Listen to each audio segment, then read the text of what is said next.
We seem to live in a world where the average person does not fully appreciate or understand the power of the image. The image could be anything. It could be a news article, a Hollywood movie, your favourite song on YouTube, the nightly news broadcasting, women's magazines, social media, the current fashion trends, etc.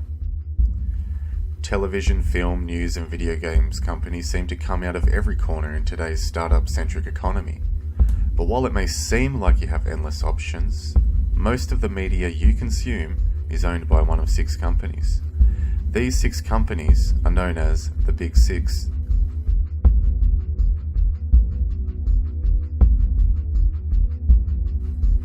Now, when you consider the fact that 6 corporations own pretty much all of the Western world's media and entertainment, it really begs the question, just how reliable and honest can they be?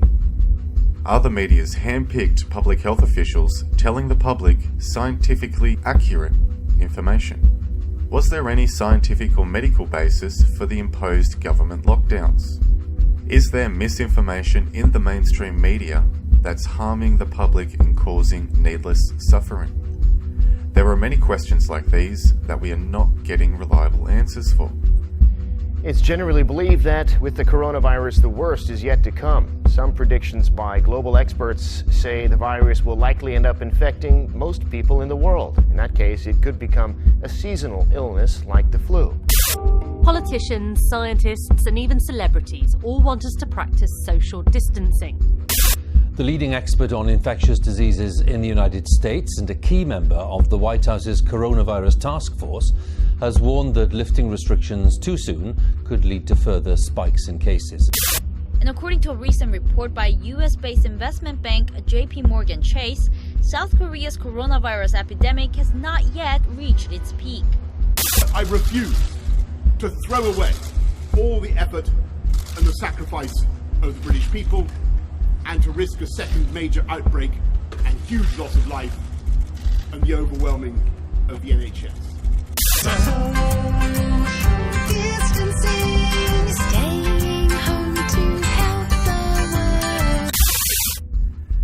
There are a lot of varying differences of opinion on how the governments around the world are handling the coronavirus situation. But whether you agree with it or not, that does not change the fact that these politicians are breaking constitutional rights as well as human rights on the recommendation of unelected people who represent external organisations.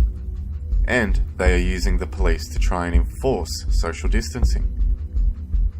The propaganda has been so effective that people who actually choose to go to work because they have to support their families, these people are deemed as selfish people. While there are some signs that the world is slowly getting back to normal, many of the implementations seem like they will be in place indefinitely, regardless of whether there is another outbreak or not. Legitimate. Let me put it very clearly. You have no constitutional right to endanger the public and spread the disease, even if you disagree. You have no right not to be vaccinated. You have no right not to wear a mask. You have no right to open up your business. Wait, can I stop you? No right not to be vaccinated? Meaning if they decide you have to be vaccinated, we have to be vaccinated? Absolutely. And if you refuse to be vaccinated, the state has the power to literally take you to a doctor's office and plunge a needle into your arm. The COVID-19 virus seems to be no more infectious or dangerous than other similar viruses and flus. There are also genuine concerns over the quality and accuracy of some test kits that have come out allegedly being infected with the COVID-19 virus. There are also accounts of people being tested multiple times and getting multiple results. Just how consistent is this test really? When the government suppress our rights and tell you it's for our safety, when the media promotes the lockdown and the governments keep extending the time period when it was meant to be temporary, when none of the numbers are adding up, as there are many people who have died with the disease and are being counted as those who have died from the disease. When independent journalists, health experts, bloggers, activists and YouTubers get censored for not parroting the narrative of the WHO, When the media constantly promotes tracking technologies, mandatory vaccines, immunity cards, travel restrictions, digital IDs, and contact tracing, all of which are brought to us by unelected billionaires like Bill Gates, the very same Bill Gates who was busted inside Jeffrey Epstein's Lolita Express private jet that flew to his private island, it might be time to start asking some real questions.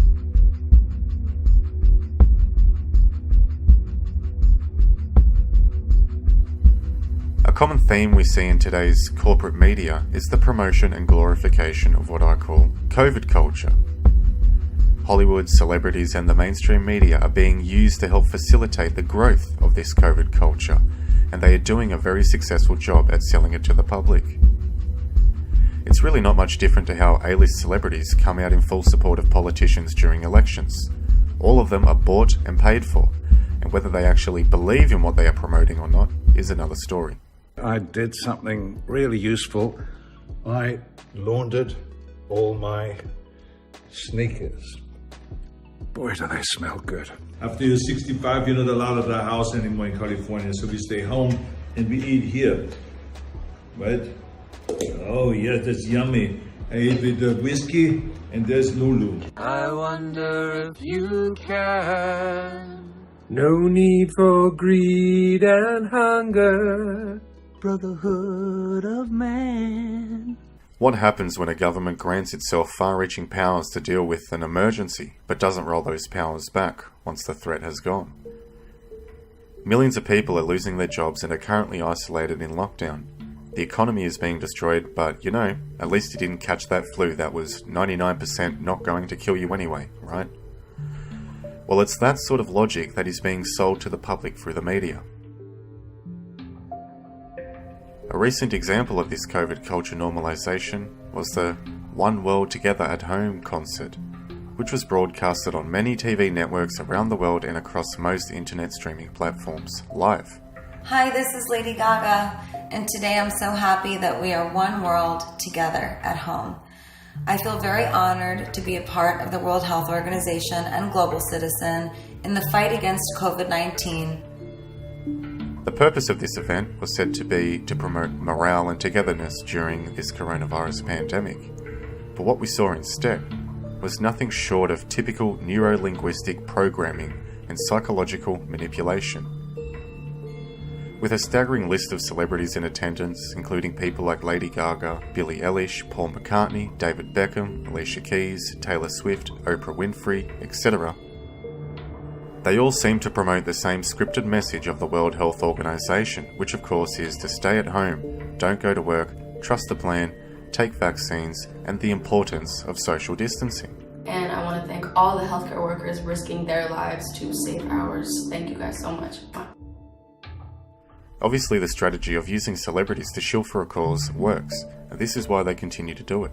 I mean, let's face it, Lady Gaga and Beyonce are going to sell more tickets and catch more attention than people like Ted Rose of the World Health Organization. So it should be no surprise to you that the concert, which was brought to you by the World Health Organization, was said to have been started and brought to you by Lady Gaga. It makes perfect business sense to use paid actors and celebrities to transmit these propaganda messages to the public. The creation of this global event was very much a propaganda campaign, and for this reason, the words lockdown and containment were never used during this broadcast, not once. Instead, the term sheltered at home was used all throughout the production, and a large list of celebrities were there to make it look safe, fun, responsible, and smart.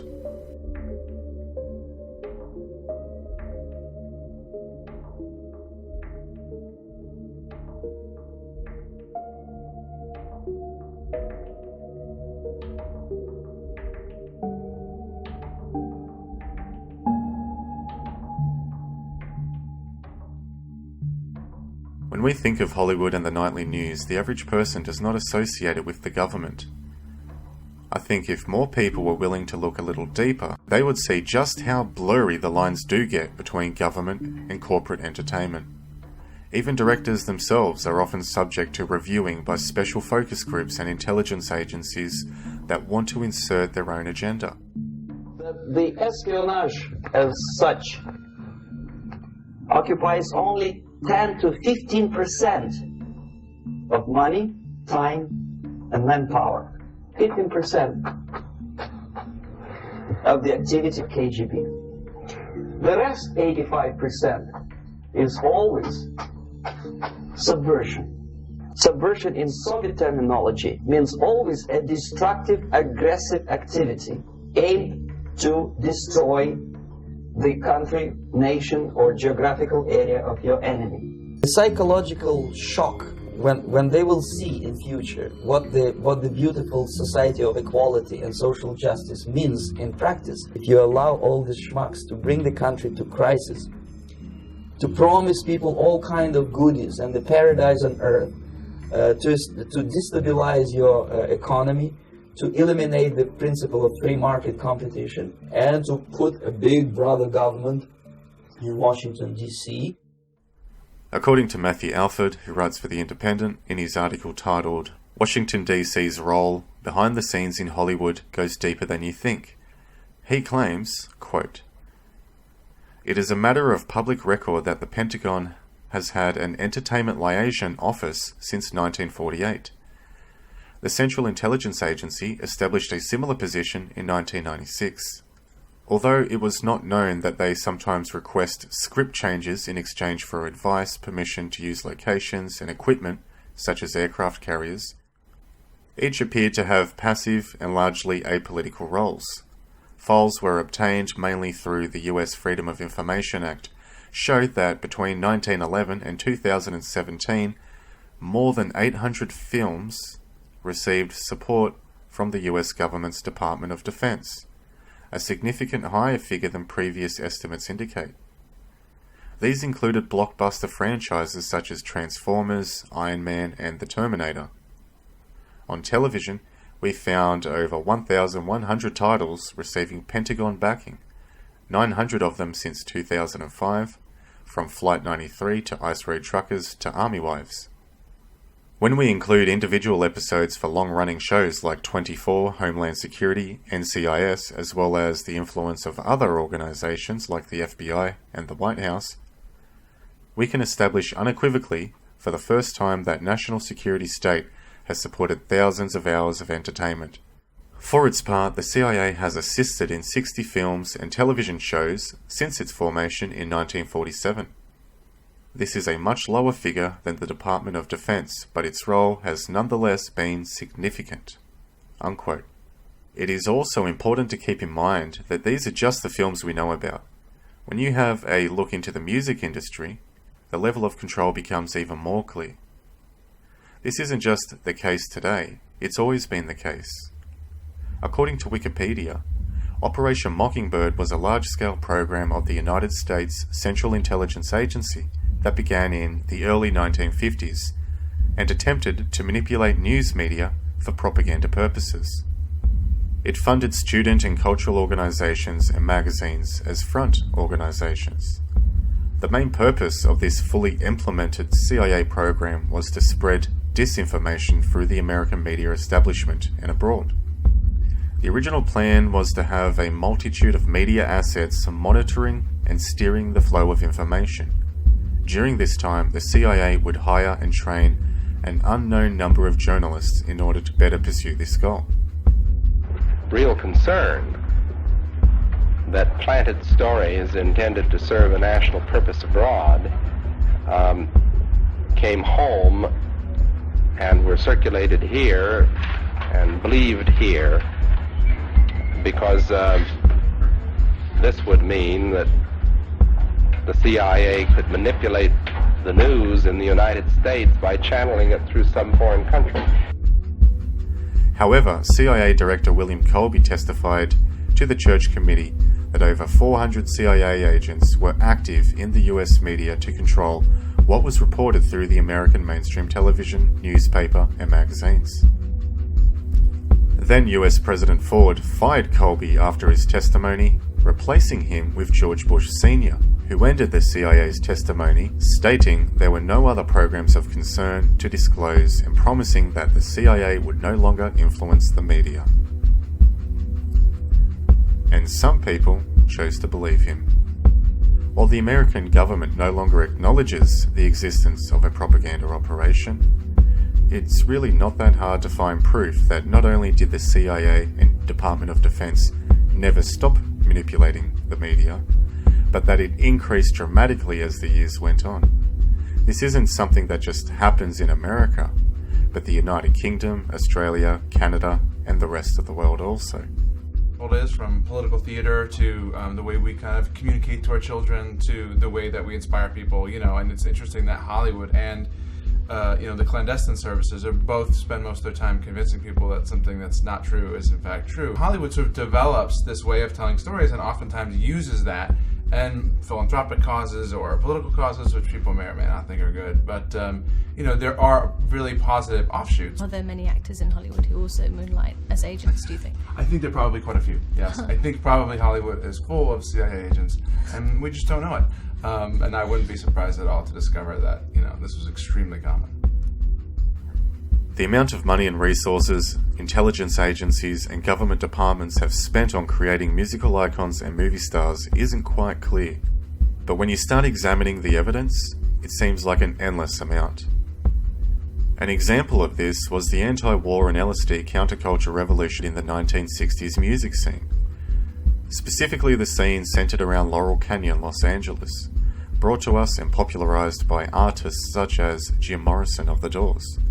Upon closer examination, it appears the CIA built a lot of these artists from the ground up for the purpose of influencing and steering culture. Jim Morrison's dad, Captain George Stephen Morrison, was the commander of the US Naval Forces at the time of the Gulf of Tonkin incident. That gave the Johnson administration the justification that they needed to enter the Vietnam War. These people have incredible power and incredible influence, and this even happens today. For a demonstration of how the programming works, specifically in relation to coronavirus, let's consider this very short video that was brought together by a YouTuber called Microsoft Sam. I feel like this short video captures what I've been trying to explain to you when it comes to psychological manipulation. His video demonstrates how pretty much every COVID-19 advertisement is exactly the same.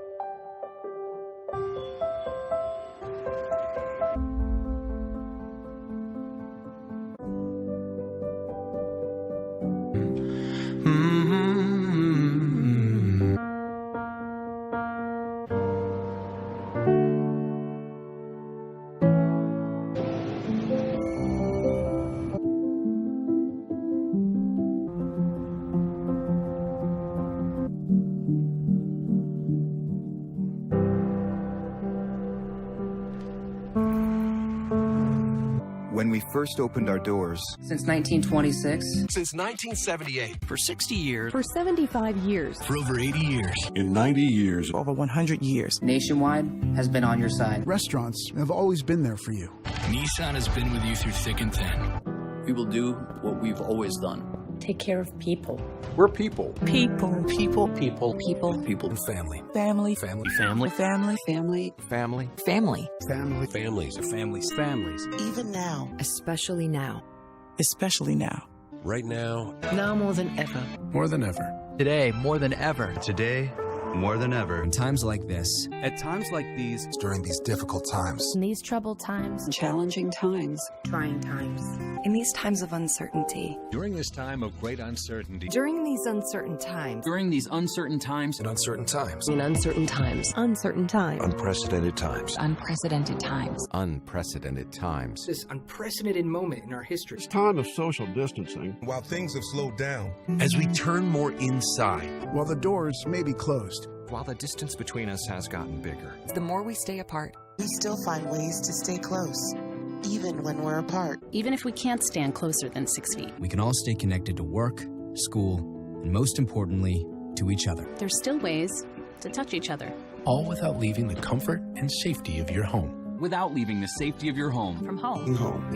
At home. Home. Home. Home. Home. That's the key. Buick and GMC are here to help. Con Edison is here to help. Here to help. Our teams are here. We are here. We're here. We're here. Here for you. Here for you. We're here for you. We're here for you. We are here for you. We're here for you. We are here for you. We'll be here for you. Runnings is here for you. We're still here for you. We're with you. We're part of your community. So you can trust us. You can count on us. And we'll get through this. Together. Together. Together. Together. Together. Together. Together. Together. Together. Together. Together. Together. Together. Together. Together. Together. And together. Together. Together. Together. Together. Together. Together. Together. Together. Together.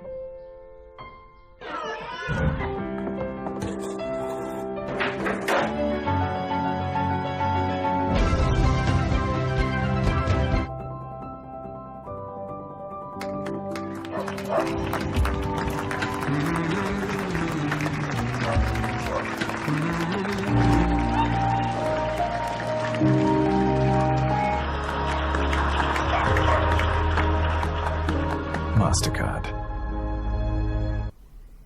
If you enjoyed this video, share it on social media, guys. I can't thank you enough for watching this video in its entirety. Be sure to give us a thumbs up, subscribe to the channel, and also, guys, be sure to check out my new Twitter account, which I've just started. Check me out on Goyim TV and BitChute as well.